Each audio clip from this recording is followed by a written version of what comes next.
სიახლე მართლა ძალიან ბევრია, იმიტომ რომ ფაქტობრივად როგორც საგარეო, ისე საშინაო პოლიტიკა, როგორც ჩანს, შეიცვლება. ყოველ შემთხვევაში ამის ნიშნები საგარეო პოლიტიკაში აშკარად გამოკვეთილია.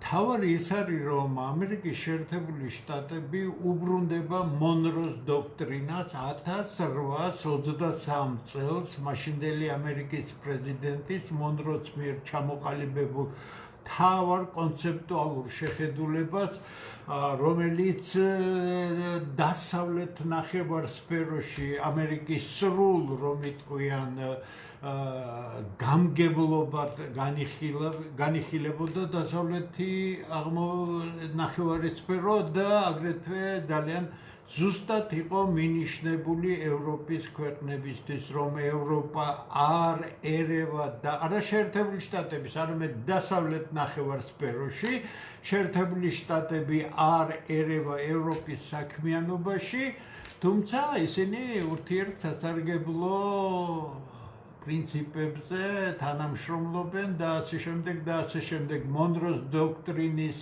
შემდეგ ერთ-ერთი მთავარი მომენტი იქ არის ამერიკელებისთვის და ტრამპი, მოდით საშინაოდან დავიწყოთ, იგი ამბობს, რომ ამერიკას აქვს უპირატესობა, მას აქვს ინოვაციური, ძალიან მაღალი დონის ეკონომიკა, ასეა. თუ რაიმე გაფუჭდა ნეოლიბერალური აბსოლუტურად ყალბი ეკონომიკური შეხედულებების საფუძველზე გაფუჭდა იმ დერეგულაციებით და თითქოს ბაზარი თავისით არეგულირებდა ყველაფერს, რაც საკუთარი მიზანი ჰქონდა, როგორც ჩანს, მან სერიოზულად შეაფერხა შეერთებული შტატების განვითარება. ის ამბობს, რომ ეს არის პირველი არმია, ეს არის უმძლავრესი სამხედრო მანქანა და ასე შემდეგ. თლათ ასე არ არის, მაგრამ ასე უნდა თქვას და შეერთებული შტატები შეეცდება დაიცვას თავისი ხალხი და დაიცვას ამერიკის ინტერესები. ესე იგი, დასავლეთ ნახევარსფეროს იგი განიხილავს წმინდად ამერიკული ინტერესების ფარგლებში. გამოდის აქედან, რომ სხვა ქვეყნების ჩარევა აქეთ შეზღუდული იქნება, აშკარად ჩანს. იგი ამ რეგიონის ქვეყნებს ნორმალურ ურთიერთობაზე აგებულ, ურთიერთსასარგებლო ურთიერთობაზე აგებულ თანამშრომლობას სთავაზობს, თუმცა ხოლმე 8 საათზე ლექციას რომ დავიწყებ, იქ მე განვიხილავ ეროს მაგალითს იმ გამომდინარე იმ ფუნდამენტალური თეორემიდან, რომელიც მე განვიხილე ეროდებრეს თეორემიდან და თქვენ ნახავთ, რამდენად ღრმა არის ეს ყველაფერი, რამდენად ცუდად იციან საქართველოში ეკონომიკა და რამდენად ხელისუფლება საერთოდ პროფესიულ ცოდნას არ ფლობს, რატომ შეუძლებელია ორი არათანაზომადი ქვეყნის თანამშრომლობა და რატომ შეუძლებელია ერთ სახელმწიფოში სხვადასხვა სოციალური ფენების თანამშრომლობა, როცა განფენა ისეა, რომ ზედა ფენებს ქვედა ფენები არაფერში არ ჭირდებათ. ამიტომ ყურადღებით იყავით, მე გავაგრძელებ ხვალ 8 საათზე ამ ლექციას, დავიწყებ სწორედ ამ ეროს მაგალითით და თქვენ აქედან შემდეგ დღევანდელ საუბარსაც თუ მიაბავთ, მიხვდებით რა დონის პროფესიული ცოდნა საჭირო იმისთვის, რომ სახელმწიფო იმართებოდეს, სწორი ეკონომიკური, საგარეო თუ საშინაო პოლიტიკა ვითარდებოდეს. რაც შეეხება საშინაო პოლიტიკას, ყველაფერი უნაკლოდ არის ჩამოყენებული. დიახ, ამ წუთის მდგომარეობით შეერთებულ შტატებს აქვს უპირატესობა, ტექნოლოგიური უპირატესობა, თუმცა მას ეწევიან ძალიან სერიოზულად, მაგრამ თუ ის მთლიანად მობილიზაციას გაუკეთებს იმ თავის რესურსებს და მიმართავს მეცნიერებაში და საკონსტრუქტორო საცდელ სამუშაოებში, ან რასაც ინგლისელები და ამერიკელები R&D-ს უწოდებენ, ანუ research და development, ანუ ჩვენებურად ასე არ ითარგმნება, ეს არ არის განვითარება და ბოდიში კვლევები და განვითარება, მას ცოტა უფრო სხვა სახელი სამეცნიერო კვლევები და საცდელ საკონსტრუქტორო სამუშაოები. დიახ, ეს არის ფუნდამენტი ქვეყნის განვითარებისა. რაც შეეხება მე დარწმუნებული ვარ, რომ თუ კი შიგა წინააღმდეგობა დაიძლება, რომელიც შეერთებულ შტატებში არის, ამერიკელები საკუთარ ქვეყანაში თუ იმ უზარმაზარ თანხებს მიმართავენ, რასაც ძალიან დიდი ბოდიში, მაგრამ სულელურად და აბსოლუტურად არაეფექტურად ხარჯავდნენ სხვა ქვეყნების თითქოს და თავის ჭკუაზე მოსაყვანად, მათ შორის საქართველოში, როგორც აღიარეს, მილიარდზე მეტი ფული აქვს დახარჯული და წარმატებული მიაჩნია თავიანთი საქმიანობა იმ წლებში, როდესაც აქ მარიონეტული ხელისუფლებები და მოსყიდული ტელევიზიები და არასამთავრობო ორგანიზაციები იყო. თუ ეს ყველაფერი მთელი მსოფლიოს მასშტაბით მიიმართება შიგა განვითარებისთვის, რა თქმა უნდა, სასტარტო პოზიციები ამერიკელებს უკეთესი აქვს, ვიდრე ვთქვა დღეს რუსებს, იმიტომ რუსებს ჯერ მაინც გარკვეული პერიოდი ჭირდება, რომ ყველაფერი ნელ-ნელა აღადგინონ. ჩინელები ჯერჯერობით მაინც ჩამორჩებიან ტექნოლოგიური თვალსაზრისით, თუმცა გარღვევები სერიოზულია და მთავარი საფრთხე რაც არის ამერიკელებისთვის, ჩინეთი შეიძლება უახლოეს წლებში გახდეს პირველი სამეცნიერო ქვეყანა. თუ ასე წავიდოდა ყველაფერი, როგორც მიდიოდა, ეს კი უკვე თავისთავად ბევრ რამეს ნიშნავს. ესე იგი, თავარი მომენტი რაც არის კიდევ საშინაო პოლიტიკაში, ეს არის რა თქმა უნდა მიგრაციის შეზღუდვა და მხოლოდ განსაკუთრებული მკაცრი წესების ფარგლებში მიღება ამ მიგრანტების თემა უკავშირდება ევროპასაც, ცოტა მოგვიანებით ვიტყვი ამის შესახებ, ესე იგი დიახ, ის რაც მონრო დებდა და ამერიკის მამა დამფუძნებლები დებდნენ ამერიკის მომავალთან დაკავშირებით, აგებული იყო იმაზე, რამაც შექმნა შეერთებული შტატები. შეერთებული შტატები შექმნა ეკონომიკურმა ინტერესმა. შტატების გაერთიანებით მომხდარიყო რესურსების, ყველანაირი რესურსების გაერთიანება და გონიერი ცენტრალიზებული მმართველობის მეშვეობით დაიკავებინათ ის ადგილი, რომელიც ბუნებრივად დაიკავა შეერთებულმა შტატებმა, თუმცა ამას მოყვა თავისი ნეგატიური, უსაშველოდ ნეგატიური პროცესები სხვა ქვეყნების მიმართ და მონროს დოქტრინაზე დაბრუნება, როგორ ქვია, იცით ამას, მონროს დოქტრინა ტრამპის ახალი რაღაცეებით. ესეთი გაფორმებული სახელწოდება აქვს ამას. თავარი რაც არის, მე ვფიქრობ, რომ თუ ეს ასე მოხდა, მსოფლიოსთვის ეს კარგის მეტი არაფერია, როცა ჩვენ ვნახავთ, რომ არ უნდა გქონდეს შეერთებულ შტატებს 800-ზე მეტი სამხედრო ბაზა, ნატოსთან დაკავშირებული რაღაც ინსტრუმენტალური დამოკიდებულება, როდესაც ნატო იარაღი იყო ამერიკის შეერთებული შტატების ინტერესებისთვის და ვფიქრობ, რომ მიუხედავად იმის გარკვეული პრობლემები რჩება შეერთებულ შტატებში და ჯერ კიდევ წინააღმდეგობები ძალიან სერიოზული იქნება, მაინც ახალი ტალღის კონსერვატორები მე ამ ახალ ტალღაზე ალბათ მომდევნო გადაცემას თუ არა შემდეგ გადაცემას აუცილებლად გავაკეთებ, ეს ძალიან საინტერესო, ეს ძალიან ღრმა არის, ეს ფუნდამენტალური შეხედულებათა სისტემის ფარგლებში, ოღონდ სრულიად ახალ მიმართულებებზეა საუბარი, ვისაუბრებ ამ ყველაფერზე და ეხლა კი გავაგრძელებ იმ კონცეფციის თუ იმ სტრატეგიის ანალიზს, რომელზეც დავიწყე საუბარი. საშინაო პოლიტიკაში ყველაფერი ცალსახად გარკვეულია, საგარეო პოლიტიკაში მე სპეციალურად ვნახე ევრონიუსის გვერდი. მაინტერესებდა, როგორ შეფასებებს გააკეთებდნენ ევროპელები ამ კონცეფციასთან დაკავშირებით. ჩემდა გასაკვირად ევროპელებმა ზუსტად დაიჭირეს და არც არის გასაკვირი ის უმკაცრესი ტონი ევროპის მიმართ, რომელიც ამ კონცეფციაში არის გახმიანებული და პირდაპირ არის ნათქვამი, რომ ევროპა დაცემის გზაზეა, რომ ის მიგრაციული პროცესები საერთოდ მიწისაგან პირისაგან მიწისა აღგვის ევროპას, ახალი ამბავი, ამაზე რამდენი ხანია ვსაუბრობ, მაგრამ ამ კონტექსტში მე მინდა საქართველოს ამ უსაშველოდ უსუსურ ხელისუფლებას უთხრა. დასავლეთის ლიდერი სახელმწიფო.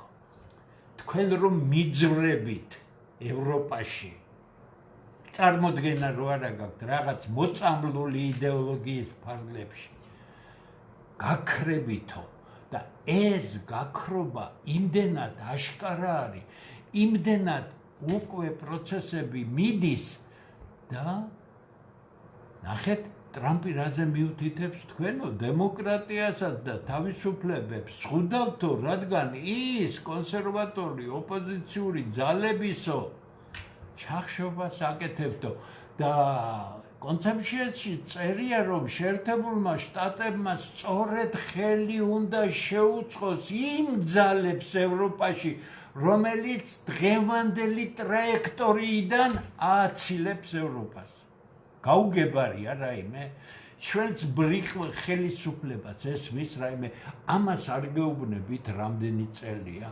მე ამას იმიტომ კი არ მე ევროპა და შეერთებული შტატები ძალიან კარგად ვიცი და ძალიან მიყვარს, არ დაგიმალავთ, კლასიკური ევროპა მიყვარს, მე და არა ეს გადაგვარების გზაზე ყოფით. სად მიდიხართ, ვისთან მიდიხართ, რომელ ნატოში გაწევრიანდებით, წაიკითხეთ ის ამერიკული სტრატეგია, რაზეა საუბარი.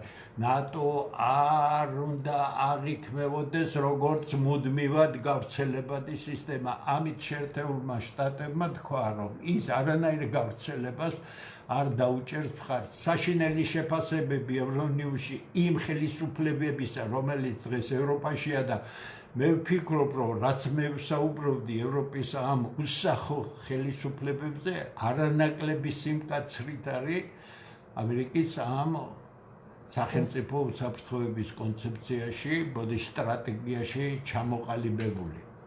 მეორე მნიშვნელოვანი ფაქტორი, რომელიც სრულიად ახალია. შეერთებული შტატები არ ამხარტოს სტრატეგიულ პარტნიორობაზე კი არ არის რუსეთთან საუბარი.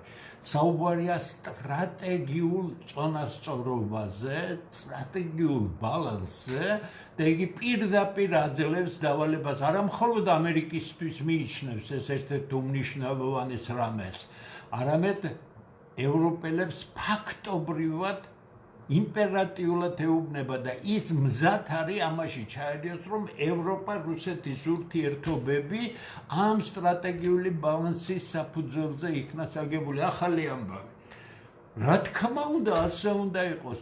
და თქვენ იცით, ჩემი შეხედულებები, საქართველოს ადგილი არის ევრაზიული უსაფრთხოების კონცეფციაში იმ სტრუქტურებში, რომელიც დაკავშირებული იქნება ევროპის, რუსეთისა და ჩინეთის უსაფრთხოებასთან და ჩვენ აქ ვართ და ამისთვის უნდა ვიყოთ მზად, რომ მსოფლიო პოლიტიკის ეპიცენტრში მოქცეული ქვეყანა საქართველო ასეთი უსუსური ხელისუფლების ხელში არ იყოს და იგი სწორად განსაზღვრავდეს სახელმწიფო კურსს, საგარეო პოლიტიკას, საშინაო პოლიტიკას, საშინაო პოლიტიკაზე მე ცოტა მერე ვიტყვი საქართველოში, მაგრამ ახლა გავაგრძელებ იმ კონცეფციას. ესე იგი, ცალკე თავი რუსეთთან არ არის გამოყოფილი, მაგრამ არც ერთი კრიტიკული სიტყვა კონცეფციაში რუსეთის მიმართ ნათქვამი არ არის.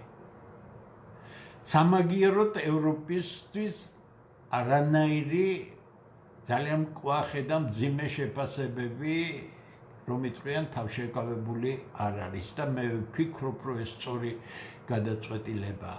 ჩინეთთან რაც შეეხება, ამერიკელები საუბრობენ სამართლიან ვაჭრობის სისტემაზე და აგრეთვე იმაზე, რომ ევროპაში რუსეთის რაიმე სახით გააქტიურება გასაგებია, რასაც ევროპელები ახლა თითქოდა უკრაინის მერე ელიან, რაც არ შეესაბამება სიმართლეს, ისევე სტატუს კვოს შენარჩუნებას მოითხოვენ ამერიკელები, როგორც ევროპაში, ისე ტაივანთან მიმართებაში. და მნიშვნელოვანი აგრეთვე მითითება არის ის, რომ სამხრეთ-აღმოსავლეთ აზიაში უпростоრად იმ საზღვაო აკვატორიაში, რომელიც ესაზღვრება ამ უმნიშვნელოვანეს სამომავლო რეგიონს, ომი არ უნდა იყოს. გასაგებია საფრთხეები არის, იმიტომაც აკეთებენ ამერიკელები გადაჯგუფებას, რომ იქ ორმაგი მიზანი აქვს. ერთი მხრივ რუსეთის, ბოდიში ჩინეთის სატრანზიტო გზები სახმელეთო იქნება თუ საზღვაო გააკონტროლონ. სახმელეთოს გაკონტროლებას ისინი ცდილობენ აზიისა და კავკასიის მეშვეობით. ზღვაზე გასაგებია გადაჯგუფება იქეთ რატომ ხდება და ვფიქრობ რუსეთთან სტრატეგიული წონასწორობის მიღწევა, რაც ჩვენთვის უზარმაზარი ტვირთის მოხსნა არის და ფაქტობრივად გამორიცხავს საქართველოს სახელმწიფოს წინააღმდეგ რაიმე აგრესიულ მოქმედებას, თუ კიდე გეუბნებით, თუ ეს უპასუხისმგებლო ხელისუფლება რაიმე სიშტერეს არ გააკეთებს და კიდე არაერთხელ ვამბობ ამ კონცეფციის მერე. ჩემი მთავარი რაც იყო საუბარზე, რომ სოფლიოს მთავარ სტრატეგიულ ტერიტორიაზე, როგორცაც წარმოადგენს სამხრეთ კავკასია, ახლო აღმოსავლეთი და შუა აზია, ეს ერთიანი გეოსტრატეგიული სივრცეა. აქ არარაობას პოლიტიკურ ჯუჯას გაქრობის გზაზე დამდგარ ევროკავშირს არავინ შემოუშვებს თქო. რაიმეს არასწორად ვამბობდი რა. პუტინი მავალებდა, რომ ასე მელაპარაკა. რა თქმა უნდა, მე პუტინის დავალება, ან ტრამპის დავალება, ან კიდე ივანიშვილის, ან ვინმეს დავალება. მე დამოუკიდებელი ადამიანი ვარ, ჩემი ქვეყნის მოყვარული ვარ და უამრავ დროს ვკარგავ იმაზე, რომ ჩემი ქვეყანა სიბნელეში არ წავიდეს ამ დამპალი ათწლეულები იდეოლოგიისა და ამ ფულით მოსყიდული ნაძირალების გამოისობით. ასე რომ ყველაფერი ნათელია, მე ვფიქრობ, ყველა ქართულად უნდა ითარგმნოს ეს ყველაფერი, იმიტომ რომ არ არის ასე მარტივი, იმიტომ რომ კარგი თარგმანი უნდა, იმიტომ რომ სერიოზული ნიუანსებია იქ, რომ კონტექსტები არ დაიკარგოს. მე სპეციალურად ამიტომ ვნახე BBC-ც ვნახე და Euronews-იც ვნახე. BBC რა შეება, იცი? BBC ჩემი სტუდენტობის BBC-დან არაფერი არ არის, უფრო ქართულ კანალიზაციის პრესას და ტელევიზიას მაგონებს. ყველა მთავარ კუთხეს აუარა გვერდი BBC-მ თავის შეფასებებში, ნუ თქვა, რომ ასე კრიტიკულია, მაგრამ მაინც ესე იგი ვითომ ამით დამალა სიმართლე, ხო? იმიტომ აქვთ კარგად საქმე. ესე იგი ეს არის საყურადღებო, ეს მოითხოვს ხასუსა ამ ხელისუფლების, უпростоრად ხელისუფლება არ არსებობს საქართველოში, არსებობს ერთი კაცი. ისაა ხელისუფლება. მის გასაგონად ვამბობ, გთხოვთ, კარგად მოусმინეთ იმას, ვინც იცის რაიმე. შეცვლილია გეოპოლიტიკური მდგომარეობა. რეალობამ შეცვალა ის. საქართველოს საგარეო პოლიტიკა მოითხოვს სერიოზულ კორექციას და ეს იდიოტიზმი, ეს ერთუჯრედიანი საგარეო საქმეთა მინისტრი, ეს საცოდავი პრემიერ-მინისტრი, რომელიც ევროპაში მიდის, ხო, ამ დროს მოხარშული სოროსის, ესე იგი, წუმპეში, ახალგაზრდა საუკეთესო ასაკებში და კიდე სხვები და სხვები აცილებული არიან ამ გეოპოლიტიკურ რეალობას. ხასუსვა. გეოპოლიტიკური რეალობის აცილების საუკეთესო ნიმუში იყო, ამაზე ვისაუბრებ, მხოლოდ ერთი სიტყვით ვიტყვი, პრემიერ-მინისტრის ჩარბენა ვატიკანში, იმიტომ რომ პრემიერ-მინისტრი თავის იდეა ფიქსებს არ ეშვება. რეალობა სხვა არის, სხვანაირად წყდება. არაერთი წელია ვლაპარაკობ. სიტუაცია წავა იქეთკენ, რუსეთი გაძლიერდება, ამერიკელების დამსახურება, რუსეთის გაძლიერება, თორე 4 წლის წინ 2022 წლის 24 თებერვალამდე კორუფციაში, კრიმინალში და უბედურებაში ჩართული რუსეთი იყო, რომელსაც ჰქონდა ატომური პოტენციალი, მაგრამ არაფერი აღორძინების არ იყო. შეუქმნეს საფრთხე და იმდენი ვერ ისწავლა დასავლეთმა, რომ რუს გაქრობის საბჭო და გაგანადგურებო. ეს არ უნდა უთხრა, თორე ამ რუსეთისგან სხვა რამე კეთდება და უკვე სხვა რამე გაკეთდა.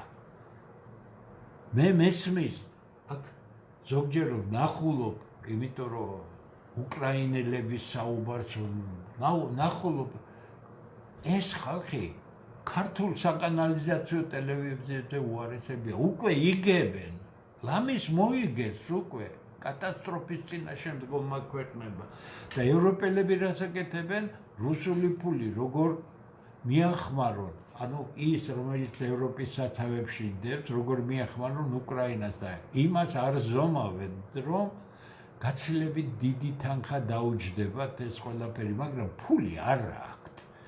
ევროპელებს უკრაინის მისაცემი სერიოზული ფული არ გააჩნიათ.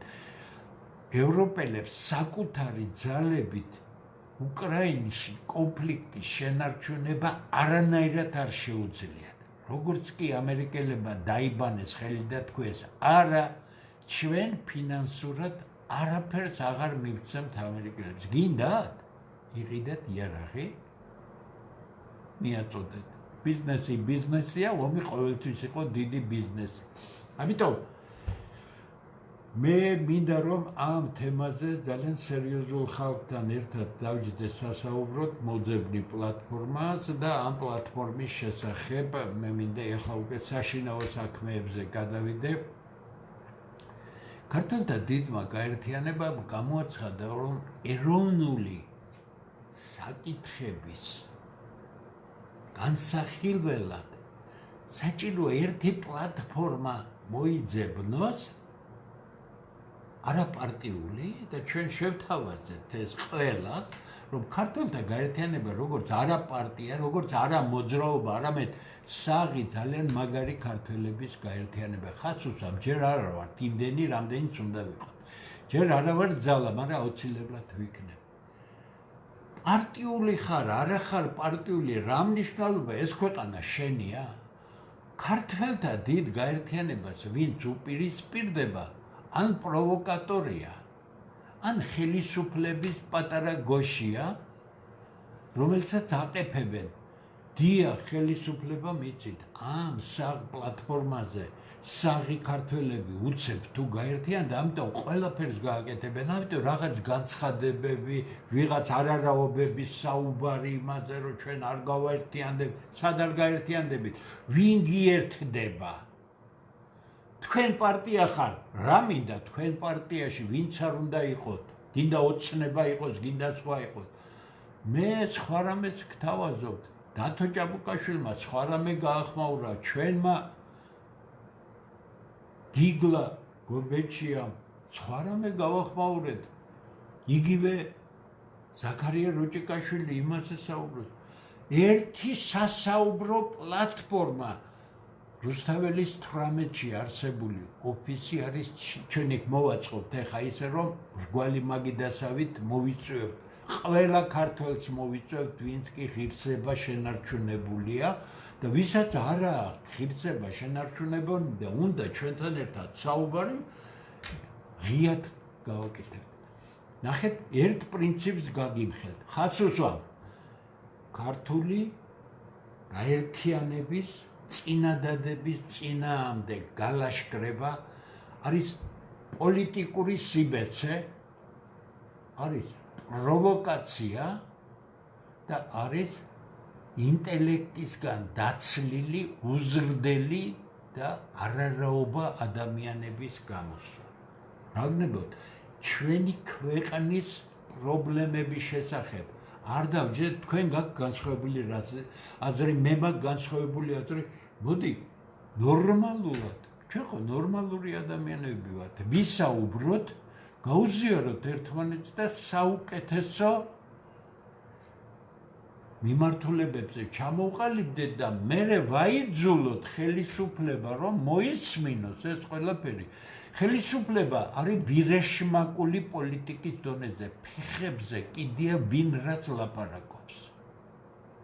ეს არის ყველაზე ცუდი, რაც შეიძლება საკუთარი ქვეყნის ხელისუფალმა საკუთარი ხალხის წინააღმდეგ ჩაიგდეს. ამიტომ შედეგი ევროპას ემუქრება პირისაგან მიწის აღგვა. ასე წერია იმ კონცეფციაში და თქვენ გონიათ ამერიკელებმა თქვენზე ნაკლებად იციან ევროპის მდგომარეობა, თქვენ საერთოდ არ იცით და საქართველოს არ ემუქრება პირისაგან მიწის აღგვა იმ პოლიტიკის გამო, რომელსაც 13 წელია თქვენ ატარებთ. ინვესტიცია დაარქვით, არა რას დაარქვით ინვესტიცია, იმასაც ვერ ბედავთ, რომ კონტრაქტი გახსნათ, ან და მრგვალი მაგიდა მოაწყოთ და ერთი მანახეთ რაინვესტიციო პროექტია, კიდე გეუბნებით, ძალიან მოურიდებლად ვიტყვით. მთელი მთავრობა ერთად რო შეიკრიბოთ, მთელი მთავრობის ირგვლივ რაც ხალხია, თქვენ რომ იგაჩნიათ, ყველას ერთად დაგიჯდებით რა საინვესტიციო პროექტი, ეს წმინდა პროფესიულთა, არა იმაზე. კარგიც რამეზე როგორ შეიძლება თქვა ხას უსვამ განსაკუთრებით იმ პროვოკატორებს და ფულზე გაყიდულ არარაობებს, რომლებმაც საკუთარ თავზე ლაფი დაისხეს. როგორ შეიძლება საღმა ნორმალურმა ადამიანმა თავრობა კარგი საკეთებდეს და გამოხვიდე და ცუდიაო თქვა. ეს ხო არა მარტო კაცს არ ეკადრება, ეს ცოდნას არ ეკადრება, ეს სინდის არ ეკადრება. მანახეთ ერთი თქვენი გაკეთებული კარგი საქმე. არ შეგიძლიათ ვინმესთან ერთად, თქვენ რომ ყველაზე მეტად ენდობით, დამაჯინეთ მასთან ერთად. ამიხსნას რა საინვესტიციო პროექტი კი არა, ისეთ რამეს აკეთებთ. საქართველოს წელში ვერ გაისწორდება. თუ ქართველებმა ამის ნება მოგეცით, რომ თქვენ ეს საზღვრობა გააკეთეთ. 100,000-ობით მუსულმანური ოჯახი ჩამოასახლეთ აქ. თქვენ დემოგრაფია, იცით, ერთხელ გიხსენებიათ 13 წლის განმავლობაში დემოგრაფია. ერთხელ, ერთი ნაბიჯი გადაგიდგა, ხო ხედავთ, ყდება ერი. თქვენ აჩქარებთ ამის სიკვდილს. და გონიათ რომ გაგივათ? კი ბატონო, გაგივათ ერთადერთ შემთხვევაში. თუ ქართველებმა ხო იცით ჩაიქნია ხელი და არის ერთი კომუნისტების დროს იყო ერთი ასეთი ანეკდოტი, რომელიც აი ამ ხელჩამოშებულებას და ჩამოსახჩობათო პროკავშირი მოგცემსო თოქსო თუ ჩვენით მოვიტანოთ. გამიგეთ არა უსუსური ხელჩაქნეული ამნაირი ქართველები დღეს საკმაოდ არის. საქართველოს არ აინტერესებს არც ოჯახი, არც შვილების წინ. ამიტომ ჩვენ არ მოვიტანთ არანაირ თოქს. არც თქვენს მიერ მოცემულ თოქს. თქვენ უკვე მოგვეცით თოკი ჩამოსახჩობა. თან გასანთლული მოგვეცით, რომ ბევრი პრობლემა არ იყოს. არ გამოვა ეს საქმე, კიდე გეუბნებით. სოფლიო იცვლება. თქვენ ხართ ჩარჩენილი დაახლოებით 20 წლის წინანდელ საგარეო პოლიტიკურ ვითარებაში. თქვენ ვერაფრით ვერ გაიგეთ, მიუხედავად იმისა, მოურიდებლად რანაირი შეტევები იყო ჩემზე, თითქოს ესე იგი მე იმდენი წელი იმიტომ ვიშრომე არანორმალურად, რომ ამ ცოდნის დაბრუნება მინდა იმ ახალგაზრდებისთვის, რომლებმაც ეს გზა უნდა გაიაროს და მე მინდა დაუმოკლო ეს გზა.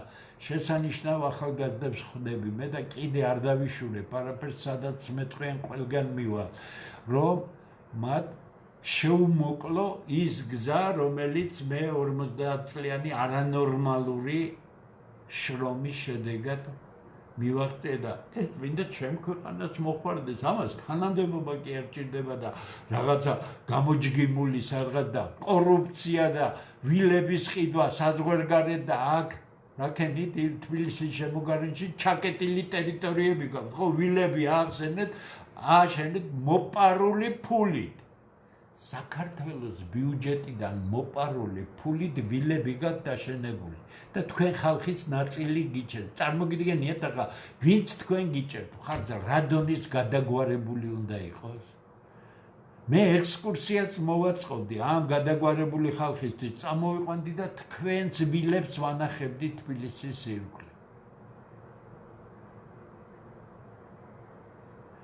ასე რომ რაღაცაზე უნდა შევთანხმდეთ. რა საქართველოს საკითხებზე სასაუბროდ, წესიერად, კულტურულად, მშვიდად მთავრობის წარმომადგენელი არ შეიძლება რომ მოვიდეს.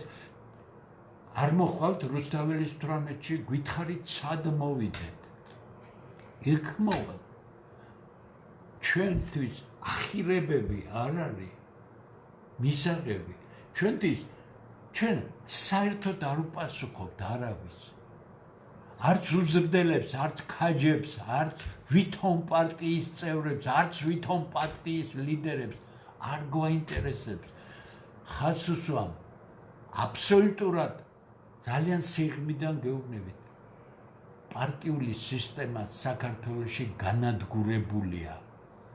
არ არსებობს ძალა და პარტია ძალა თუ არა ხარ, არანაირი პარტია არა ხარ. ხარ გამправებელი ბოდიში ამ სიტყვისთვის იმ არჩევნებისა, რომელიც მოაწყო მთავრობამ 2024-ში, მოაწყო წელს იყო ხო ეს ადგილობრივი არჩევნები და მოაწყობს 28 წელს, თუ კი ასე გაგრძელდება ყველაფერი. ჩვენ კი გთავაზობთ სხვა რამეს. შევთანხმდეთ, ეს ქვეყანა ერთია. ეს ქვეყანა არის უმძიმეს მდგომარეობაში. რისი ეკონომიკის აღორძინება თქვენ ვისატყუებთ, კიდე გეუბნებით. რა ეკონომიკა ხალხი გარბის ქვეყნიდან, იმიტომ რომ აქ არსებობაში ფასები ხართ დაკვირვებული თუ არ გასაგებია მილიონებს რო იპარავ, რა შეგაინტერესებს მაღაზიაში რა ღირს. მსახური წავა და იყიდეს. ახლა თქვენი მეუღლეები ხო არ იკადრებენ, ახლა ბოდიში მაღაზია არ უნდა მეთქვა, სუპერმარკეტი უნდა მეთქვა, ან მარკეტი უნდა მეთქვა. პარდონ. და თქვენ გონიათ, ასე ცხოვრობს ხალხი კარგად? რის კარგად? რამდენია? 2400 ლარია საშუალო ხელფასი? თავ შევიკავე ახლა რომ არ გითხრათ რაც ნიშნავს ამის. ამის ნიშნავს რომ სხვანაირად თავზე დააფურთხო ხალხს და უთხრა რომ შენ ხო კარგად ცხოვრობს. კარგად თუ ცხოვრობს, რატო გარბის ქვეყნიდან? ფასები არანორმალურად მაღალია იმ შემოსავლებთან შედარებით, რომელიც საქართველოში მოდით ასე საშუალო სტატისტიკურ ადამიანს აქვს. ასე რომ სატრაბახო რა გაქვს არ მესმით, მხარდასაჭერი რა გაქვს არ. მაგრამ თლად კრიზისში რო არ შევიდეს ქვეყანა, ყველა ჯობია გადადგით ნაბიჯი კონსტრუქციული ურთიერთობისთვის. თუ ვინმე სასამართლო წესით დასაჯდელია, იმიტომ ხართ ხელისუფლებაში კეთილი წესიერი სასამართლო პროცესით დასაჯეთ. დანარჩენი წესიერი საარჩევნო სისტემაა შესამუშავებელი. წესიერი საარჩევნო ადმინისტრაციაა შესანარჩუნებელი. პოლიტიკურ პარტიებს შორის შეთანხმება მისაღწევი თამაშის წესებზე, რომ ქართული სახელმწიფო ხელუხლებელია. კულტურა მისი უნდა ვითარდებოდეს სასწაული კულტურა. ევროპის და თუ გნებავთ ამერიკის კონტინენტზე დალაგებული ქართული სახელმწიფოს კულტურა იქნება ერთ-ერთი ყველაზე დიდად მოთხოვნადი, იმიტომ რომ ეს ფენომენალური სასწაული მოვლენა არის, რომელიც თქვენ დაიყვანეთ იქამდე, რომელიც მხოლოდ ხალხის ენთუზიაზმის დონეზეა შენარჩუნებული. თქვენ თუ გონიათ რაღაცას გაარემონტებ, ის არის კულტურული პოლიტიკა? დიახ, რეკლამისთვის ბევრი რაღაცა გაარემონტეთ ვითომ. შედეგი რა არის? შედეგი ის არის, რომ დემოგრაფიულად კვდება ადამიანი, ქართველი ერი კვდება, თქვენ კი სულ სხვა პოლიტიკას ატარებთ. კარგი გინდათ? და არ შეიძლება რომ ყველა გამოიყენოთ და ჩართოთ რომ ყველა მაკეთოს ის საქმე რომელიც თქვენ როგორც ხელისუფალი კიდე გეუბნებით ხართ არალეგიტიმური ხელისუფალი. ხართ არაკონსტიტუციური ხელისუფალი. ეხლა სულ გადატრიალება გადმოტრიალებებში ხო არ ვიქნებით, ეხლა დავჯდეთ.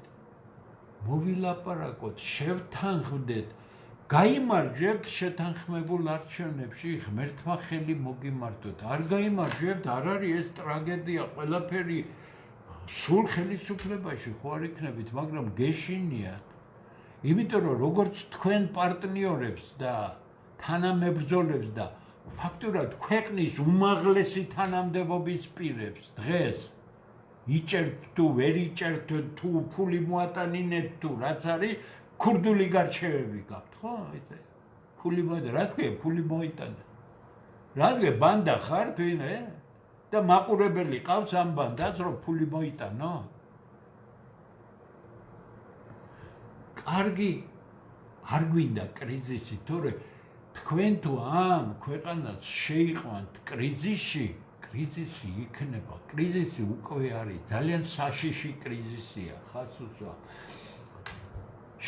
გინდათ რომ თქვენი პოზიცია იყოს დასაბუთებული, ამას მსჯელობა უნდა, ამას ლაპარაკი უნდა, ამას გამარტება უნდა და არა ზევიდან ყოყლოჩინური საუბარი რომ ჩვენ ვიცით რას ვაკეთებ და იქ კიდე საწყალი დაქირავებული ხალხი სანამდე არიან დაცემულები, ოღონდ კი მაგრამ ასია ყველა მოსყიდული ადამიანის ბედი. მე არ მაინტერესებს არც მათი საუბარი, არც მათი შეფასება. მე მაინტერესებს ამ ქვეყნის მომავალი და ამ ქვეყნის მომავალი შეიძლება იქნას უზრუნველყოფილი ერთადერთ შემთხვევაში.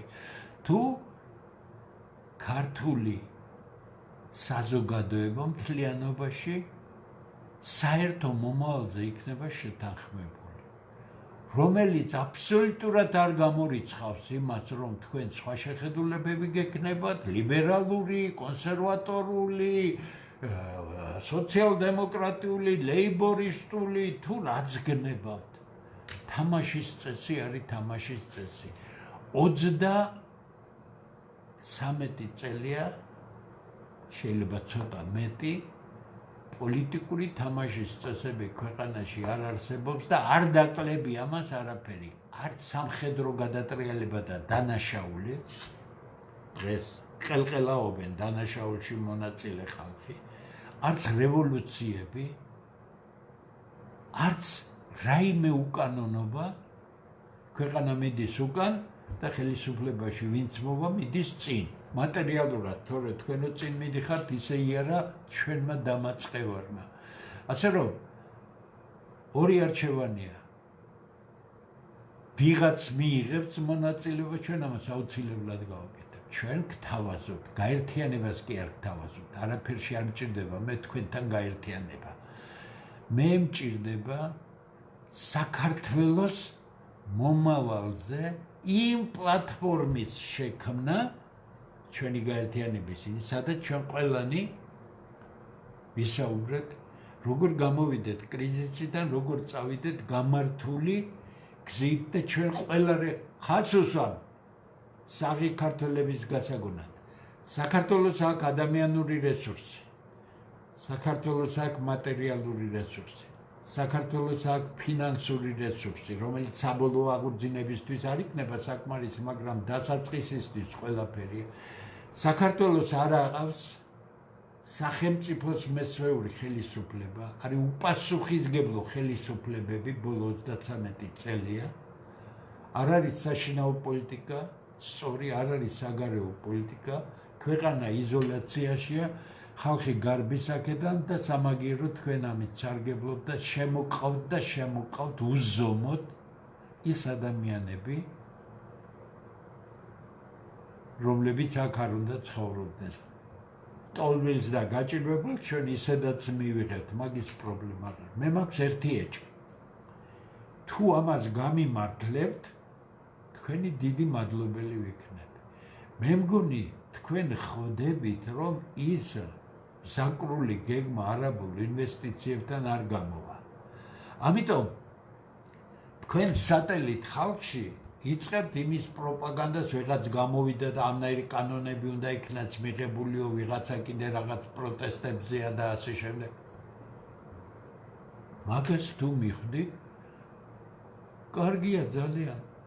გამოიყვანეთ მთელი თქვენი ამქარი, ფულს კი უხდით ისედაც, ალაპარაკეთ ისეთ რამეებზე, რაზეც ჩვენ ლაპარაკობთ და დაეთქვენი სატელიტი ხალხის და პარტიების მოთხოვნით შეწყვიტეთ ეს და თქვენ გამართლებული იქნებით, რომ აი გაუგონეთ საკუთარ ხალხს და არ წადით.